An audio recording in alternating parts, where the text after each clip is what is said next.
ಆತ್ಮೀಯ ಬಂಧುಗಳೇ, ಶ್ರೀಮದ್ ಭಾಗವತಂ ಸ್ಕಂದ 3 ಭಾಗ 1 ಅಧ್ಯಾಯ 10 ಸೃಷ್ಟಿ ಪ್ರಭೇದಗಳು. ಇದರಿಂದ ಇವತ್ತು 11ನೇ ಶ್ಲೋಕವನ್ನು ತಿಳ್ಕೊಳ್ಳೋಣ.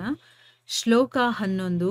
ಮೈತ್ರೇಯ ಉವಾಚ ಗುಣವ್ಯತಿಕರಾಕಾರೋ ನಿರ್ವಿಶೇಷೋ ಪ್ರತಿಷ್ಠಿತಃ ಪುರುಷಸ್ತದುಪಾದಾನಮಾತ್ಮಾನಂ ಲೀಲಯಾ ಸೃಜತ್. ಅನುವಾದ. ಮೈತ್ರೇಯರು ನುಡಿದರು, ಶಾಶ್ವತ ಕಾಲವು ಐಹಿಕ ತ್ರಿಗುಣಗಳ ಪರಸ್ಪರ ಕಾರ್ಯದ ಪ್ರಾಥಮಿಕ ಮೂಲವಾಗಿದೆ. ಅದು ಅವ್ಯಯವಾದದ್ದು ಮತ್ತು ಅಮಿತವಾದದ್ದು.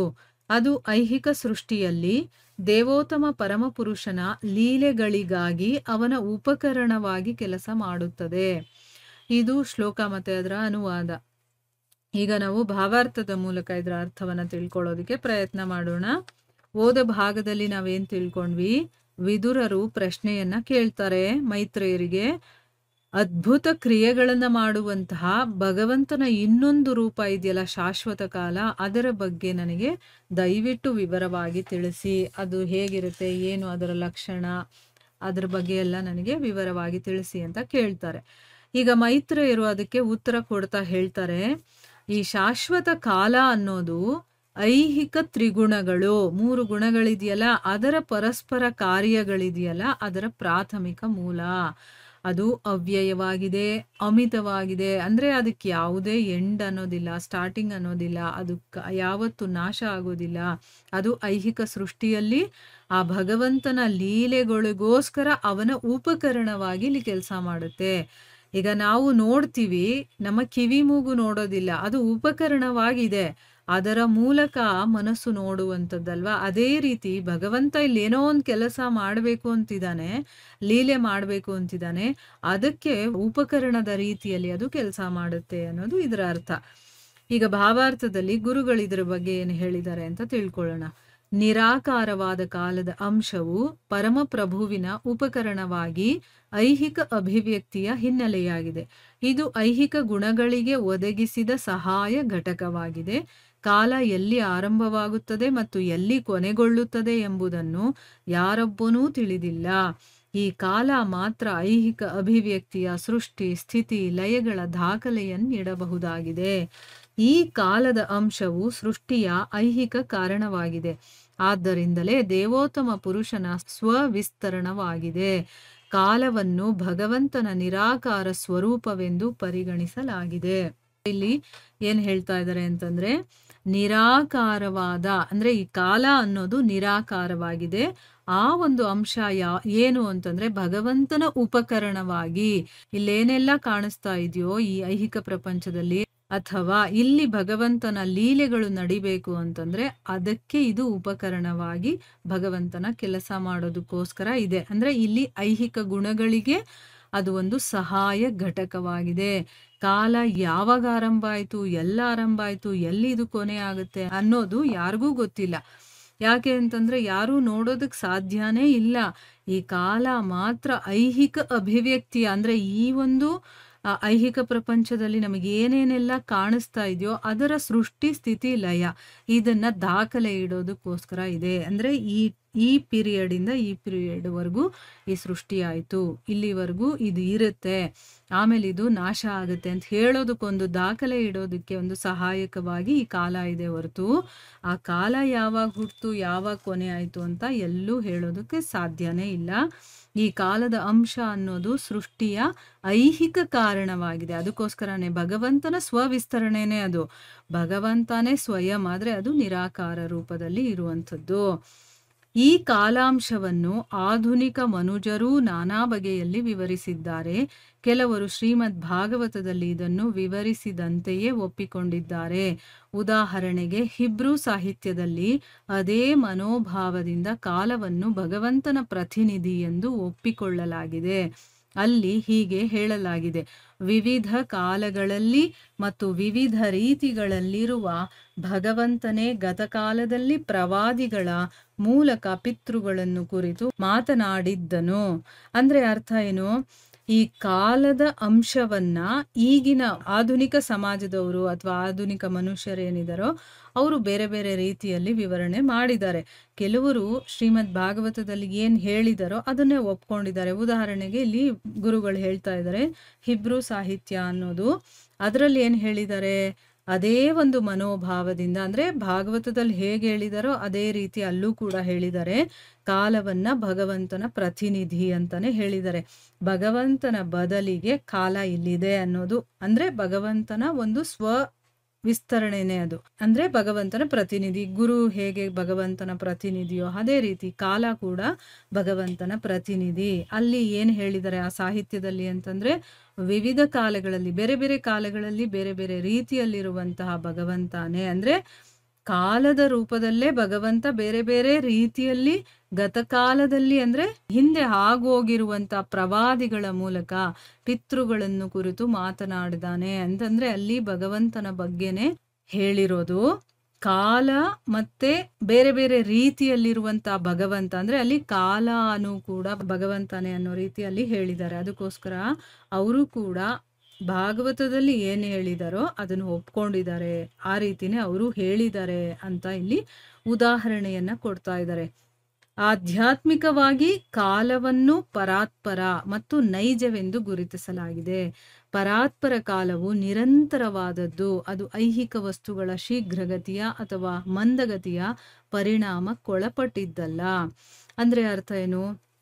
ಈಗ ಆಧ್ಯಾತ್ಮಿಕವಾಗಿ ನಾವು ನೋಡೋದಾದ್ರೆ ಕಾಲವನ್ನ ಪರಾತ್ಪರ ಅಂದ್ರೆ ಏನು, ಭಗವಂತ ಅಥವಾ ಅವನೇ ಸತ್ಯ ನಿಜ ಅಂತ ಹೇಳಿದ್ದಾರೆ. ಪರಾತ್ಪರವಾಗಿರುವಂತ ಕಾಲ ಅನ್ನೋದು ನಿರಂತರವಾಗಿರುವಂಥದ್ದು. ಅದು ನಾವು ಸ್ಲೋ ಅಂದಿದ ತಕ್ಷಣ ಅದು ಸ್ಲೋ ಆಗುತ್ತೆ ಅಥವಾ ಅದು ಫಾಸ್ಟ್ ಆಗುತ್ತೆ, ಆ ರೀತಿ ಅಲ್ಲ.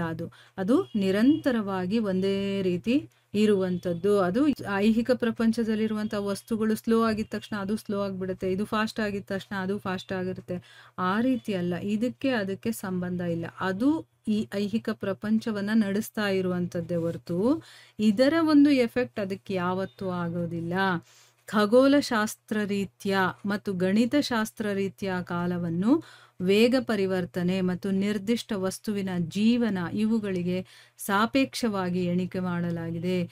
ವಾಸ್ತವವಾಗಿ ವಸ್ತುಗಳ ಸಾಪೇಕ್ಷತೆಯೊಂದಿಗೆ ಕಾಲಕ್ಕೆ ಯಾವ ಸಂಬಂಧವೂ ಇಲ್ಲ. ಹಾಗಿದ್ದರೂ ಎಲ್ಲವೂ ಕಾಲವು ಒದಗಿಸಿದ ಸೌಲಭ್ಯಗಳಿಗನುಗುಣವಾಗಿ ರೂಪಿತವಾಗಿವೆ ಮತ್ತು ಗಣಿತವಾಗಿವೆ.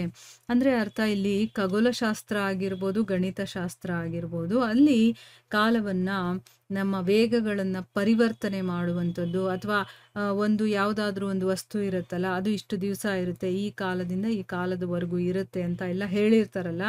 ಆದ್ರೆ ಯಾವಾಗ್ಲೂ ಅದು ವಸ್ತುಗಳ ಜೊತೆ ಕಾಲವನ್ನ ನಾವು ಕಂಪೇರ್ ಮಾಡೋದಕ್ಕಾಗೋದಿಲ್ಲ. ಅಂದ್ರೆ ಅದರಿಂದ ಈ ಕಾಲ ಹೆಚ್ಚು ಕಡಿಮೆ ಆಗುತ್ತೆ ಅಂತ ಹೇಳಕ್ಕಾಗಲ್ಲ.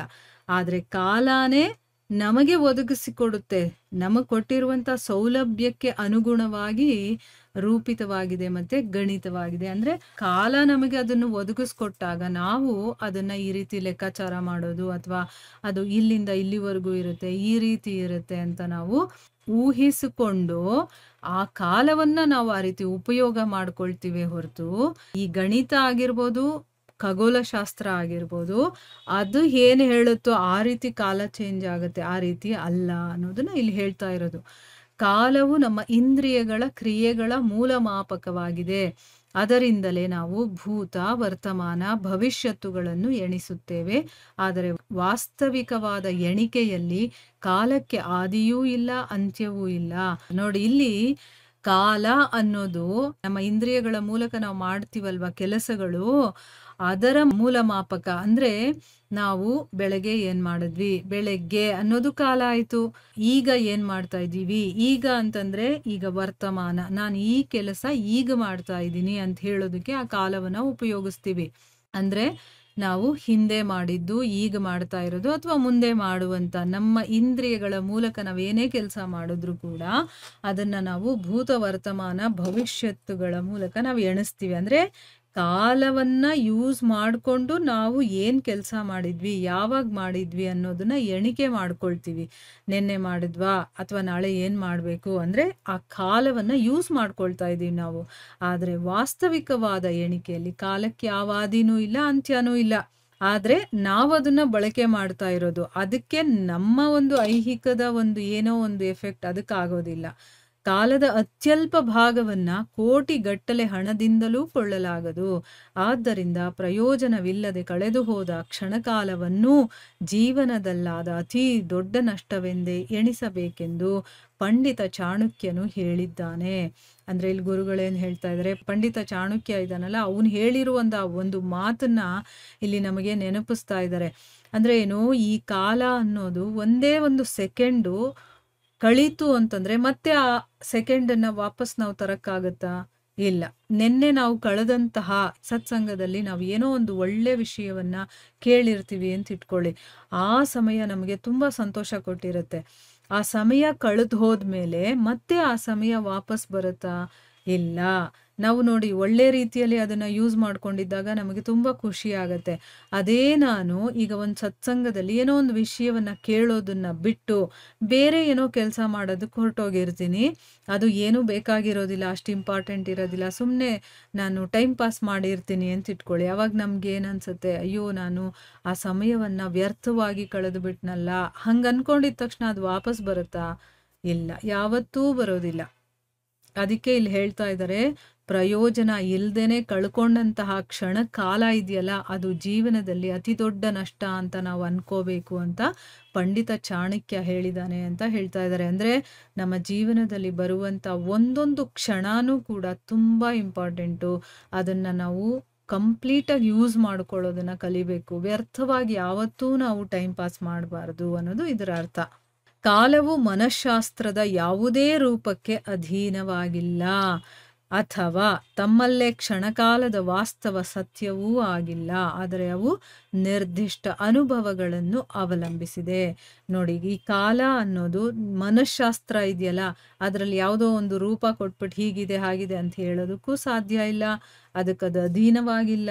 ಅಥವಾ ತಮ್ಮಲ್ಲೇ ಕ್ಷಣಕಾಲದ ಅಂದ್ರೆ ಏನು, ಅದು ವಾಸ್ತವ ಸತ್ಯ ಕೂಡ ಆಗಿಲ್ಲ. ನಾವೇನೋ ಒಂದು ಯೋಚನೆ ಮಾಡ್ಕೊಂಡ್ಬಿಟ್ಟು ಇದು ಹೀಗಿರ್ಬೋದು ಹಾಗಿರ್ಬೋದು ಅಂತ ಅನ್ಕೊಂಡ್ರೆ ಅದು ನಾವು ಅನ್ಕೊಳ್ಳೋದೇ ಹೊರ್ತು ಅದು ಹೀಗೆ ಇರುತ್ತೆ ಅಂತ ಹೇಳೋದಕ್ಕಾಗಲ್ಲ. ಆದರೆ ಅದು ನಿರ್ದಿಷ್ಟವಾದಂಥ ನಮ್ಮ ಅನುಭವಗಳಿದೆಯಲ್ಲ ಅದರ ಮೇಲೆ ಅವಲಂಬಿಸಿರುತ್ತೆ. ಈ ಕಾಲ ಅನ್ನೋದನ್ನ ಅರ್ಥ ಮಾಡ್ಕೊಳ್ಬೇಕು ಅಂತಂದ್ರೆ ನಮ್ಮ ಬುದ್ಧಿಮಟ್ಟ ಇದೆಯಲ್ಲ ಅದಿನ್ನೂ ಹೆಚ್ಚಾಗಬೇಕು. ಆಗ ಮಾತ್ರ ಇದು ಅರ್ಥ ಆಗೋದಕ್ಕೆ ಸಾಧ್ಯ. ನಮ್ಮ ಕೈಯಲ್ಲಿ ಎಷ್ಟಾಗುತ್ತೋ ಅಷ್ಟರ ಮಟ್ಟಿಗೆ ನಾವು ಅರ್ಥ ಮಾಡ್ಕೊಳ್ಳೋದಕ್ಕೆ ಪ್ರಯತ್ನ ಮಾಡೋಣ. ಮುಂದೆ ಹೋಗ್ತಾ ಹೋಗ್ತಾ ಇದೇ ರೀತಿ ಧರ್ಮಗ್ರಂಥಗಳನ್ನು ಓದ್ತಾ ಓದ್ತಾ ನಮಗೆ ಒಂದಲ್ಲ ಒಂದ್ಸರಿ ಇದು ಅರ್ಥ ಆಗೇ ಆಗುತ್ತೆ. ಆದ್ದರಿಂದ ಕಾಲಾಂಶವು ಭಗವಂತನ ಬಹಿರಂಗ ಶಕ್ತಿಯ ಕ್ರಿಯೆ ಪ್ರತಿಕ್ರಿಯೆಗಳ ರೂಪದ ಕಾರ್ಯಗಳಿಂದ ಅಂತರ್ಮಿಶ್ರಿತವಾಗಿದೆ ಎಂದು ಶ್ರೀಲ ಜೀವ ಗೋಸ್ವಾಮಿಯವರು ನಿರ್ಣಯಿಸುತ್ತಾರೆ. ಅಂದ್ರೆ ಇಲ್ಲಿ ಜೀವ ಗೋಸ್ವಾಮಿಗಳು ಏನು ಹೇಳಿದ್ದಾರೆ ಇದ್ರ ಬಗ್ಗೆ ಅಂತ ಹೇಳ್ತಾ ಇದ್ದಾರೆ. ಕಾಲಾಂಶ ಅನ್ನೋದು ಭಗವಂತನ ಬಹಿರಂಗ ಶಕ್ತಿ, ಅಂದ್ರೆ ಮಾಯಾಶಕ್ತಿಯ ಕ್ರಿಯೆ ಪ್ರತಿಕ್ರಿಯೆ. ನಾವೇನೋ ಒಂದು ಕೆಲಸ ಮಾಡಿದಾಗ ಅದಕ್ಕೊಂದು ಪ್ರತಿಕ್ರಿಯೆ ಬರುತ್ತಲ್ಲ, ಆ ರೂಪದ ಕಾರ್ಯಗಳಲ್ಲಿ ಅಂತರ್ಮಿಶ್ರಿತವಾಗಿದೆ. ಅಂದ್ರೆ ಇದೆಲ್ಲ ಮಿಶ್ರಿತವಾಗಿರೋದನ್ನ ಕಾಲ ಅಂತ ಹೇಳೋದು ಅಂತಂದ್ಬಿಟ್ಟು ಇಲ್ಲಿ ನಿರ್ಣಯ ಮಾಡಿದ್ದಾರೆ. ಬಹಿರಂಗ ಶಕ್ತಿ ಅಥವಾ ಐಹಿಕ ಪ್ರಕೃತಿ ಇದೆಯಲ್ಲ ಅದು ಸ್ವಯಂ ಭಗವಂತನೇ ಆದಂತಹ ಕಾಲಾಂಶದ ಮೇಲ್ವಿಚಾರಣೆಯ ಅಡಿಯಲ್ಲಿ ಕೆಲಸ ಮಾಡುತ್ತದೆ. ಅದರಿಂದಾಗಿಯೇ ಐಹಿಕ ಪ್ರಕೃತಿಯು ವಿಶ್ವಾಭಿವ್ಯಕ್ತಿಯಲ್ಲಿ ಅನೇಕ ಅದ್ಭುತ ಸಂಗತಿಗಳನ್ನು ಉಂಟು ಮಾಡಿದಂತೆ ತೋರುತ್ತದೆ. ಈಗ ಬಹಿರಂಗ ಶಕ್ತಿ ಅಂದ್ರೆ ಭಗವಂತನ ಸ್ವವಿಸ್ತರಣೆ ಇದೆಯಲ್ಲ, ಅಂದ್ರೆ ಕಾಲ, ಆ ಕಾಲದ ಮೇಲ್ವಿಚಾರಣೆಯಲ್ಲೇ ಇದೆಲ್ಲ ಕೆಲಸ ನಡೀತಾ ಇರೋದು. ಭಗವಂತ ಎಲ್ಲೂ ತಾನೇ ಬಂದು ಏನು ಮಾಡೋದಿಲ್ಲ, ಅವನು ತನ್ನನ್ನ ತಾನು ವಿಸ್ತರಣೆ ಮಾಡ್ಕೊಳ್ತಾನೆ.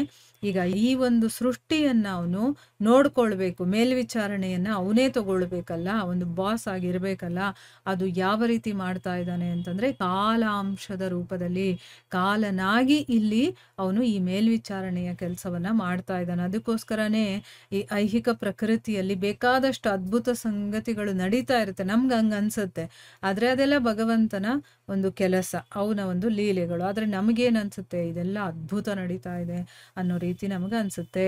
ಈ ವಿಚಾರದ ಬಗ್ಗೆ ಭಗವದ್ಗೀತೆಯಲ್ಲಿ ಭಗವಂತ ಹೇಳಿದಾನೆ ಒಂದು ಶ್ಲೋಕ, 9ನೇ ಅಧ್ಯಾಯದ 10ನೇ ಶ್ಲೋಕದಲ್ಲಿ. ಯಾವುದು ಅಂತಂದ್ರೆ ಮಯಾಧ್ಯಕ್ಷೇಣ ಪ್ರಕೃತಿ ಸೂಯತೆ ಸಚರಾಚರಂ ಅಂತಿದೆಯಲ್ಲ ಆ ಶ್ಲೋಕ.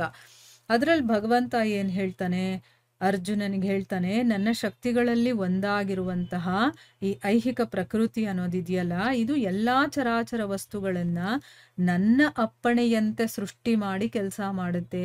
ಈ ಅಭಿವ್ಯಕ್ತಿ ಅನ್ನೋದು ಅದರ ನಿಯಮಕ್ಕನುಗುಣವಾಗಿ ಮತ್ತೆ ಮತ್ತೆ ಸೃಷ್ಟಿ ಆಗ್ತಾ ಇರುತ್ತೆ, ನಾಶ ಆಗ್ತಾ ಇರುತ್ತೆ. ಇದೆಲ್ಲ ಆಗೋದು ನನ್ನ ಒಂದು ಆಜ್ಞೆಯಿಂದ, ನಾನು ಹೇಳ್ದಾಗೆ ಈ ಒಂದು ಪ್ರಕೃತಿ ಅನ್ನೋದು ಕೆಲಸ ಮಾಡುತ್ತೆ ಅಂತ. ಅಂದ್ರೆ ಇಲ್ಲಿ ಭಗವಂತ ಕಾಲನ ರೂಪದಲ್ಲಿ ಇದ್ದು ಇದರ ಮೇಲ್ವಿಚಾರಣೆಯನ್ನ ನೋಡ್ಕೊಳ್ತಾ ಇದ್ದಾನೆ. ಅಷ್ಟು ಅರ್ಥ ಮಾಡ್ಕೊಳ್ಳೋಣ ಸಾಕು. ನಾವು ತುಂಬಾ ನಮಗೆ ಡೀಟೇಲ್ ಆಗಿ ಅರ್ಥ ಆಗ್ಲಿಲ್ಲ ಅಂದ್ರೂ ಪರವಾಗಿಲ್ಲ, ಯಾಕಂದ್ರೆ ನಾವ್ ಇನ್ನೂ ಸ್ಟಾರ್ಟಿಂಗ್ ಸ್ಟೇಜಲ್ಲಿ ಇರುವಂಥವ್ರಲ್ವಾ. ಸ್ವಲ್ಪ ಸ್ವಲ್ಪ ಅರ್ಥ ಆಗುತ್ತೆ ಅಷ್ಟೇನೆ. ನನಗೆ ಎಷ್ಟು ಮಟ್ಟಿಗೆ ಗೊತ್ತಾಗ್ತಾ ಇದೆಯೋ ಅಷ್ಟು ಮಟ್ಟಿಗೆ ನಾನು ಹೇಳ್ತಾ ಇದ್ದೀನಿ. ನನಗೂ ಕಂಪ್ಲೀಟ್ ಆಗಿ ಇದು ಅರ್ಥ ಆಗಿಲ್ಲ. ಸೊ ಕೆಲವು ಮಟ್ಟಿಗೆ ನನಗೆ ಅರ್ಥ ಆಗಿದೆ ಅಷ್ಟೇನೆ. ಆದ್ರೆ ಹೋಗ್ತಾ ಹೋಗ್ತಾ ಅದು ಅರ್ಥ ಆಗೇ ಆಗುತ್ತೆ. ಇಲ್ಲಿ ಕಾಲ ಅಂತಂದ್ರೆ ಭಗವಂತನೇ ತನ್ನನ್ನ ತಾನು ಸ್ವವಿಸ್ತರಣೆ ಮಾಡಿಕೊಂಡು ಕಾಲ ಅನ್ನುವಂಥ ರೂಪದಲ್ಲಿ ಈ ಜಗತ್ತಿನ ಮೇಲ್ವಿಚಾರಣೆಯನ್ನ ಮಾಡ್ತಾ ಇದ್ದಾನೆ. ಅದರ ಒಂದು ಕೆಳಗಡೆ ಈ ಪ್ರಕೃತಿ, ಈ ಕೆಲಸಗಳು ಅಂದ್ರೆ ಬಹಿರಂಗ ಶಕ್ತಿ ಏನಿದೆಯೋ ಅದು ಕೆಲಸ ಮಾಡ್ತಾ ಇದೆ. ನಾವು ಏನೇ ಇಂದ್ರಿಯಗಳ ಮೂಲಕ ಕೆಲಸಗಳೆಲ್ಲ ಮಾಡ್ತೀವಲ್ವಾ, ಅದನ್ನ ನಾವು ಈ ಕಾಲದ ರೂಪದಲ್ಲಿ ಅದನ್ನ ಅಳತೆ ಮಾಡ್ತೀವಿ, ಅಂದ್ರೆ ಎಣಿಸ್ತೀವಿ. ಭೂತಕಾಲ, ವರ್ತಮಾನ ಕಾಲ, ಭವಿಷ್ಯತ್ ಕಾಲ ಅಂತಂದ್ಬಿಟ್ಟು ಇಷ್ಟ ಅರ್ಥ ಮಾಡ್ಕೊಂಡ್ರೆ ಸಾಕು. ಇಲ್ಲಿಗೆ ನಾವು ನಿಲ್ಸೋಣ. ಹರೇ ಕೃಷ್ಣ.